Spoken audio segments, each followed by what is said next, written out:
Good evening, everyone, once again. And today we have with us Mr. Sunil Gupta, CEO and co-promoter of Qunu Labs, to share a really vibrant presentation. Mr. Gupta, may I please invite you to the stage?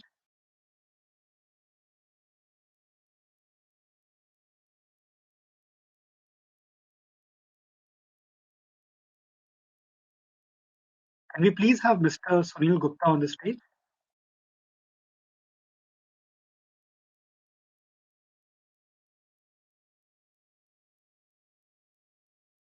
Yeah.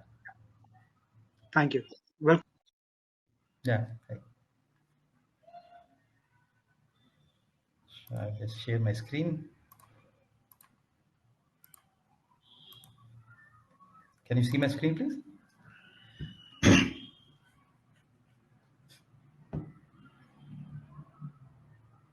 Am I audible? And you can see my screen? Hello? Hello? yeah, so we can see your screen. You can just put it in the presentation. Perfect. And you can Okay. begin. Okay. Thank you very much. Good evening, all. Thank you, DSCI, Rama, Vinayak, for giving us this opportunity. It is a wonderful session, and thanks for inviting Professor Mosta. He's like a god for quantum cryptography, and he's always we have heard his lectures, but it was very good to see him presenting. So what I'm going to do is I'm going to talk about today about what we have done in quantum cryptography in India. So I'm from CUNY Labs. So what we do is that we use the power of quantum physics for making data encryption hack-proof and future-proof. So people who don't know about CUNY Labs, so I'll just quickly a quick snapshot. We were incubated in 2016 IIT Madras Research Park. We are based out of Bangalore. We are actually at a stage where we have a quantum cryptography products ready, produced and manufactured in India, and then commercially deployed in India and outside India. This is a 100% indigenized product, right from design, development, manufacturing. The other than few of the components that we have to procure is everything, Indian, make in India and made by India. we have several patents pending and a few trade secrets as well. We have customers from the last 2 years in India and Middle East, both in defense and enterprise sector. We have a team of 40 people. It consists of mathematicians, quantum physics people, electronics, optoelectronics, computer science, and so on. We were very fortunate to get some awards from NASSCOM Emerge 50, League of 10 award, and also a prestigious DSCI Most Innovative Product of the Year award in 2019. In terms of key accomplishment for us, in just 4 years of our existence, we actually have demonstrated 100-kilometer quantum key distribution. We have actually also in the process of setting quantum labs for defense. We are also doing a hub and spoke QKD, basically, which means that we're building a software-defined network layer where multiple QKD nodes can be configured and managed. And then this year we have two interesting projects. One is 200 kilometers quantum key distribution that we're going to demonstrate by end of the year. And then we have also done a quantum random number generator 100 Mbps, which is being used by several customers today.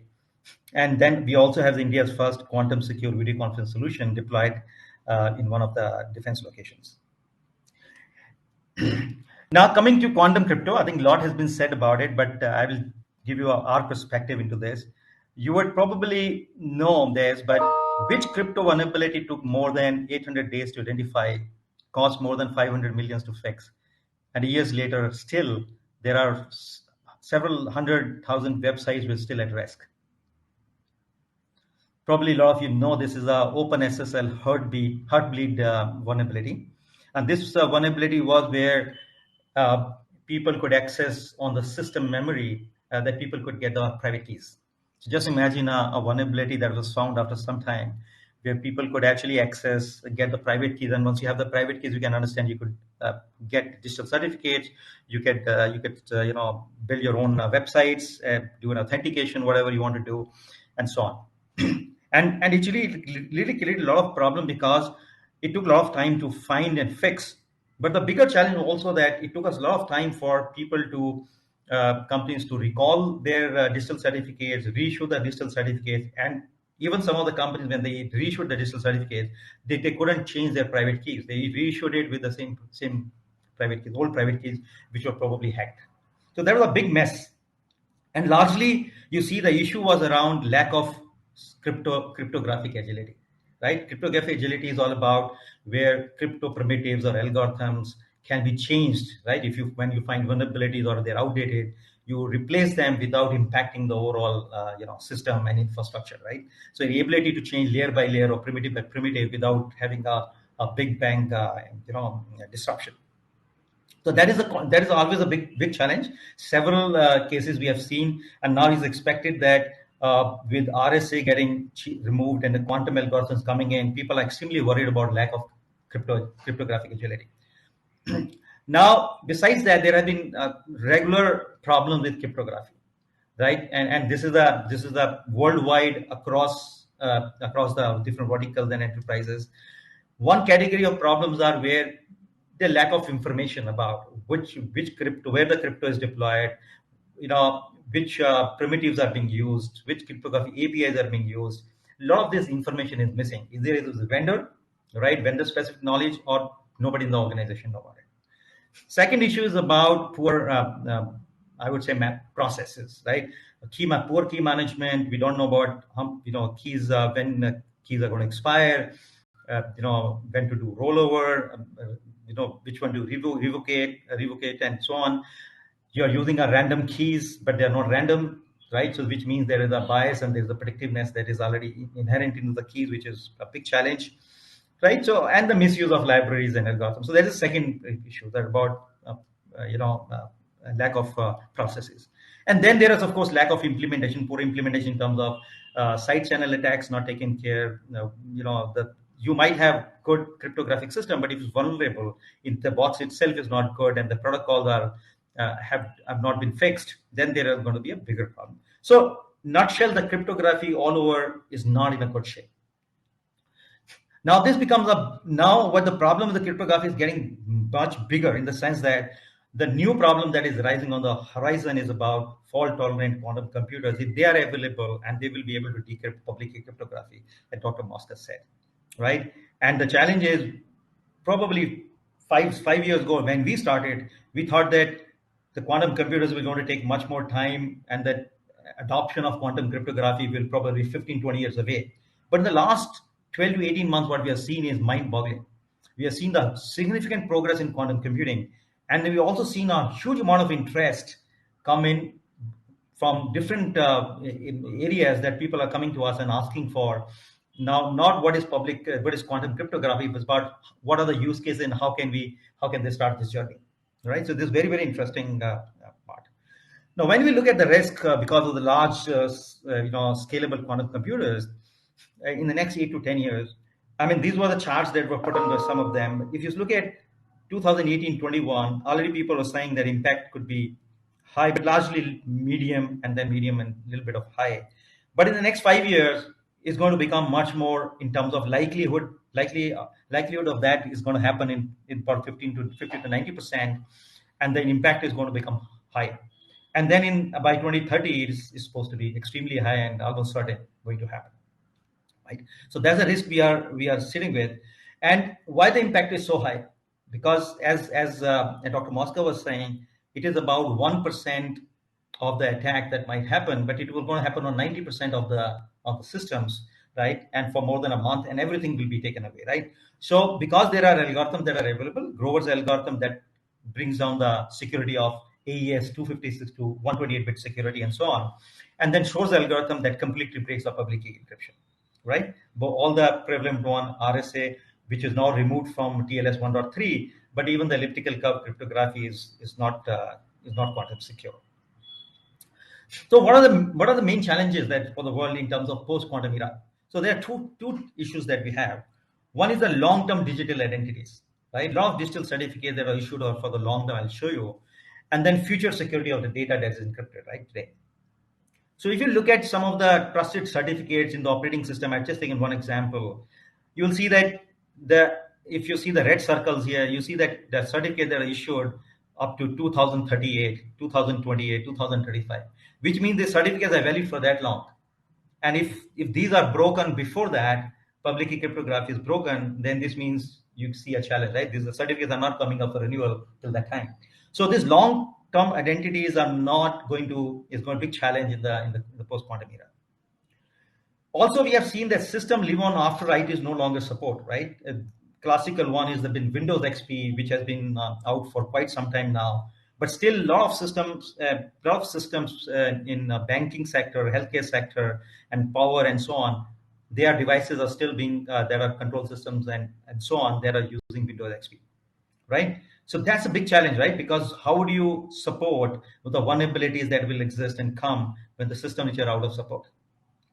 So critical systems that we design and implement today, they're going to live multiple decades. And if that is so, then how do we make sure that they are secure and protect in the future? So there are three types of main risks that we see. Systems today using cryptography for long-term authentication. For example, for code updates, if you have to do malware patterns updates, you have to do transaction authentication and so on. So these are the ones that there's a continuous process, right? We're going to do. So how do we continue to do that if authentication is broken? This means anybody else would be able to do this code updates and so on, right? Not authentic person, but unauthentic person will be able to do that. Second risk is that a lot of data in healthcare, finance, and government, you see that there are about 100 years they have to protect health records in Japan, mental health records to be protected 20 years, radiation records for, again, 100 years and so on, right? So these are the data, the records have to be kept for more than 10 years, a lot of places. That's a big risk because this means that all this data is encrypted.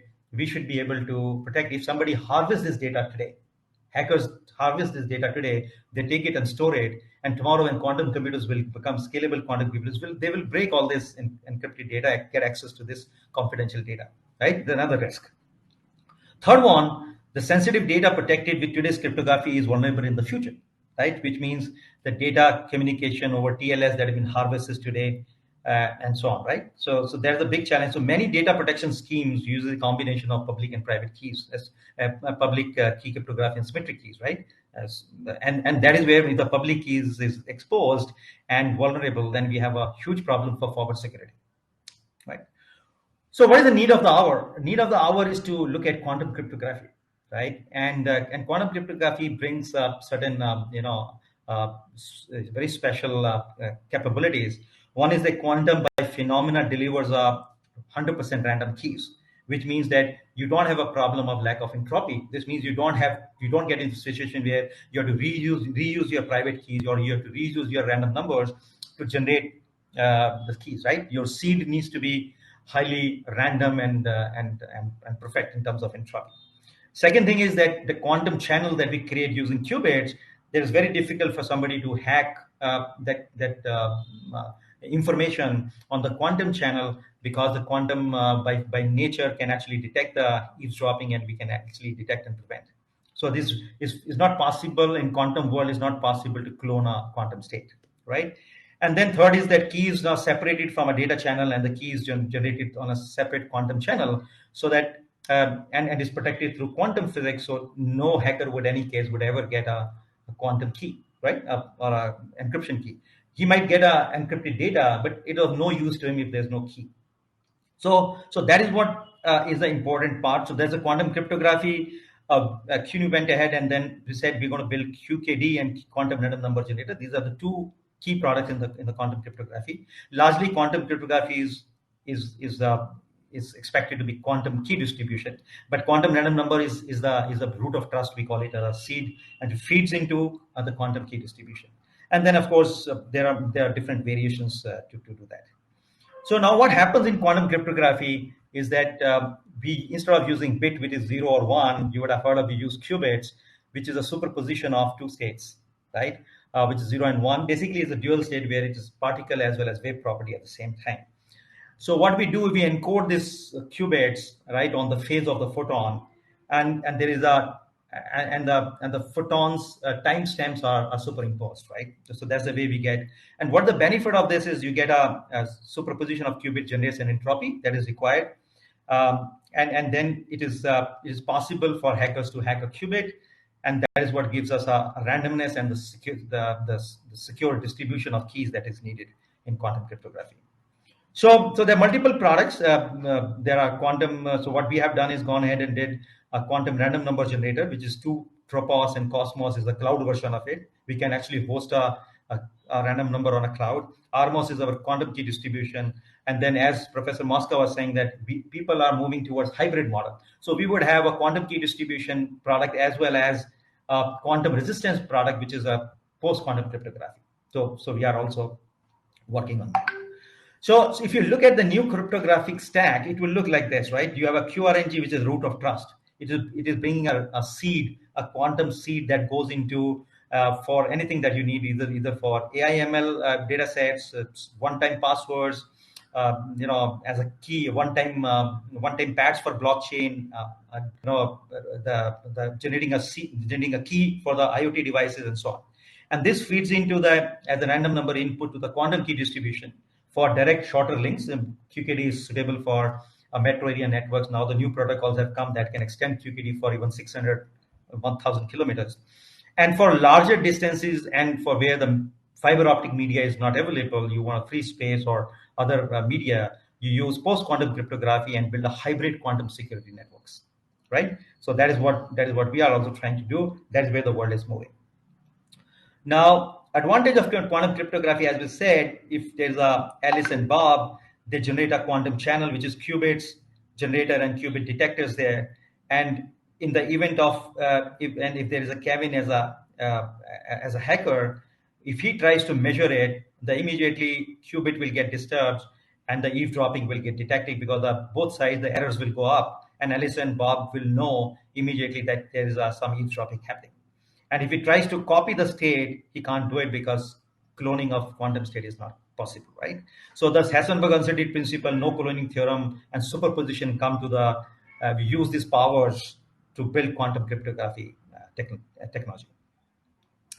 So this is the product. Alice and Bob comes in pair. You can put in one side transmitter, others receiver, right? And this is normally available in 19-inch rack-mounted product to you. And it can be multiplex over DWDM, so you don't need a separate fiber for that. You can actually use one of the channels on the existing fibers in the network. Interest of time, I'm going a little fast because I have just 20 minutes. Quantum random number, there are different type of products available. One is for data center. You put it in a 19-inch rack in the data center, or you host it in a cloud. Today we have AWS, and you can actually, and there is a RESTful API available, and people can get random numbers, secure random numbers on a cloud. And then quantum random number is also available on a chip along with our SDK, and this can be put in IoT devices and small point of sale machines and smart energy meters and so on. Idea is that IoT devices will require next generation security. How do we do? So if you see, we're moving from a cloud security to edge security to endpoint security. And in this world, it's very important to do some compliances. So there's a NIST standard tests are available, statistical tests, so that are normally done on these quantum cryptography to prove that they're random and there's no deterministic behavior. So there are several type of different tests that are run. And then and that is very important part, which has been very well talked about, is that, and this is crypto agility, I talked about it. If it takes huge amount of effort and money to replace the existing algorithms and then bring a quantum algorithm, then it's a very big problem, right? The whole idea is to plug and play. How can we upgrade without rip and replace? So that is one very important part, right? That overall TCO should be very less for people to achieve this. And then high performance in terms of real-time intrusion detection and so on. Besides that, it's very important that the box that we are building, that itself is secure in terms of secure software, advanced QKD schemes, best EMI practices, and so on, right? So it should be resilient to different type of attacks. Now, world is also moving away from point-to-point QKD networks to point-to-multipoint, right? As I told you about, it is a quantum network, a network of nodes, right? And we should be able to move key from different nodes. For example, if you're moving it from node 1 to 6, you can actually software-defined control, you can actually move it from 1, 2 to 5 to 6, or 1 to 3 to 6. Actually, for National Security Council and SCS, we are actually building this point to multi-point network. In terms of use cases, there are very interesting use cases for network where fiber link or Wi-Fi and Wi-Fi net use cases. There's also a data center and disaster recovery use cases, and also for video conference and VPN applications, and then endpoint points. Just to give you one shot across these industries, there are several threats that are there: risk management, key management risk, data theft, authentication, key distribution, and so on. So we have built several solutions: entropy as a service, hybrid certificates, quantum safe networks, and IoT security, and so on. And there are different type of products that are emerging in the industry: quantum random number, quantum QKD, post-quantum cryptography, quantum key vaults, and quantum QRNG on chip. And these are the ones that are enabling the industry, this deployment of quantum cryptography, adoption of quantum cryptography across the different sectors, right? And just to give you an example, a point-to-point network, how it look like. If you look at all these devices, they will have a QRNG chip inside, so they will be secure security right at the endpoints. Right today, you know that the quantum random chip-based mobile phones are released by Samsung, right? So these are devices available. They connect over quantum secure web or to the VPN. Our application can actually do a VPN tunnel is quantum secured. We are actually doing this project for a customer today, and that connects to our encryptor.